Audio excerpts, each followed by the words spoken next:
Fa misy politika ambadika ny ankamaroan'ireo etsibahoaka mitaky ny famerenana ny jiro sy ny rano amin'izao ireny raha nambara ny ministra délégué misahana ny zandarmariam-pirenena ny jeneraly Andry Rakotondrazaka androany raha nampanantsoa ny solombavambahoaka mpanohitra ho avy eny Tsimbazaza ihany koa ity ministra ity androany. Saika ireo olona mitarika hetsika amin'ny toerana iray hoy izy no hita mitarika ny ankamaroan'ireo hetsika samihafa tsy fomba fiasan'ny zandary tahaka nataon'ny zandary teo aloha. Ho kosa ny solombavambahoaka Jean-Jacques Rabenirin ny fomba fiasan'ny zandary amin'izao fa lasa biby fampitahorana izy ireo raha toka tokony hiaro ny vahoaka sy ny fananany. Tatrizay ary mbola entiny tojo ravefatra André Ravesatra. Tsy azo ekena ny fihetsika ataon'ny zandarmariam-pirenena izay mikasitanana na mampiasa hery avy hatrany amin'ireo mpanao fihetsiketsehana mikasika ny fahatapahan'ny jiro sy ny rano amin'izao fotoana izao ho ny filoha-hevitra fahafito amin'ny antenimieram-pirenena androany ka antony nampanantsoana ny ministra misahana ny zandarmariam-pirenena. Nambarany site ny randrena solony aika fa tokony misy fampitandremana na sommation atao mialoha ny anaparitahana ireo mpanao fihetsiketsehana ireo. Ministra délégué mba mangataka zahay mon général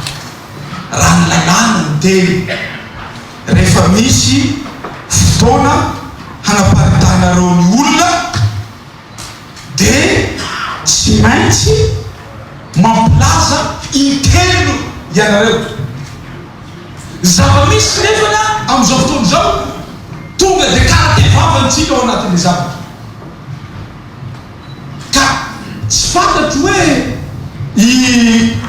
ahoana nampianaranao an'ireo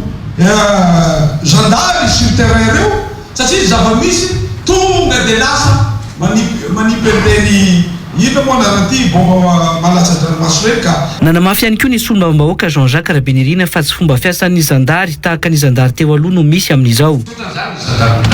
Tsotra ny ataonareo nareo tsy empamoretana fampitandroko filaminana izy anao teo miaraka foana moa ny maramila ny polisy sy ny sisa nareo zandary no tena raharaha mitiraha ty. Zaho mo tsy nahita nampampijery zao télé na zahay tamin'ny trésime tamina zaho mo tsy nahita polisy na maramila na bombarakimozeny fa nareo zandary moa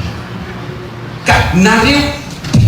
mba asa mba tapanao nomo zavatra ataonareo zandary lasa ohatrany hoe lasa tsy ho fahavangam-bahoaka nareo monsieur le ministre fa fantarao ngamba fa miteny abebongolo iny maraina an'iny rano lahatra ranony olona mitondra nandoro pneu maraina an'iny koa hita misy vadinareo zandary ny lahatra bidon jaune natoraky ny olona ny bidon jaune satria izy vadinareo napoko bomba lacrymogène aminay halina androany nareo lahatra miaraka aminay tokoa zavatra misy zany monsieur le ministre na holavinareo zany zavatra misy zany ka monsieur le ministre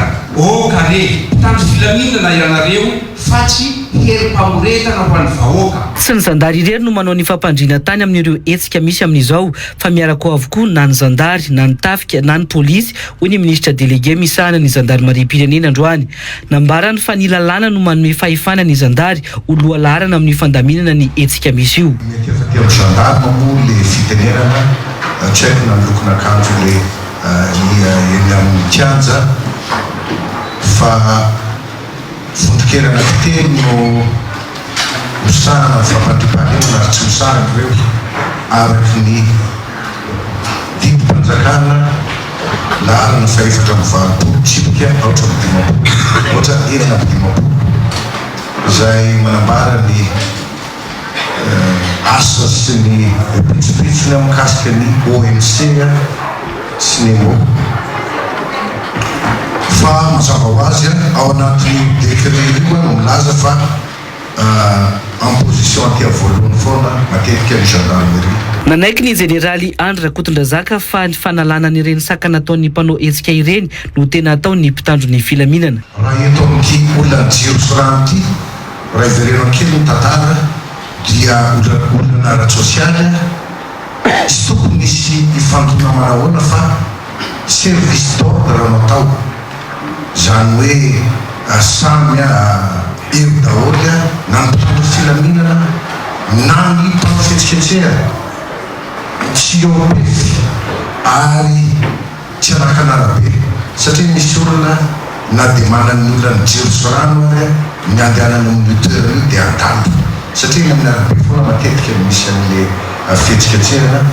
dia adidy sy andraiky mpitandro filaminana ny manala ndren'olo reny amin'ny lalana.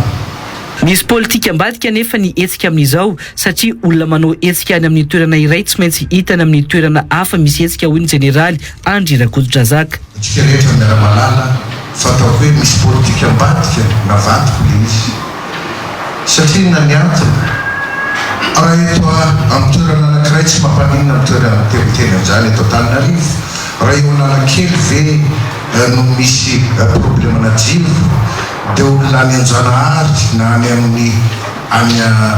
67 hectare no amonjy eo itaky an'le izy ara-tsosialy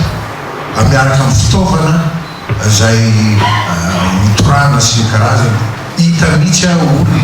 tsy manariana voara ozy izy ny vazaha amin'ny zavatra mitranga eo fa tena handian'olona fotsiny natao handratra dia tanjona amin'izany le dia fambolena korota le. Tsy misy ambadika politika araka ny voizina ihany koa io hetsy-bahoaka amin'izao io fa fahatezerana noho ny tsy fahatanterahan'ny fitondrana ny fampanantenana nataony hoy isite ny Randrena Soloniaiko. Aza mandany fotoana isika mieritreritra hoe misy ambadika politika ny fandoroana pneu na ny zava-misy eto Antananarivo fa ny vahoaka mihitsy ny famarana mitaraina satria na nareo mahatsapa zany ary navelobelonareo tao TVF le izy fa tsy misy ambadika politika io fa misy promesse nataony mpanao politika zay mpitondry amin'izao fotoana izao zay tsy vitany ka le vahoaka madinika précis fa le olona mpanantena tsy manao nino zay zavatra tsy mety zay. Marihana fa saika ahitana mpitandro ny filaminana avokoa amin'izao ireo hetsika ataon'ny mponina noho ny fitakiana ny famiarenana ny jiro sy ny rano.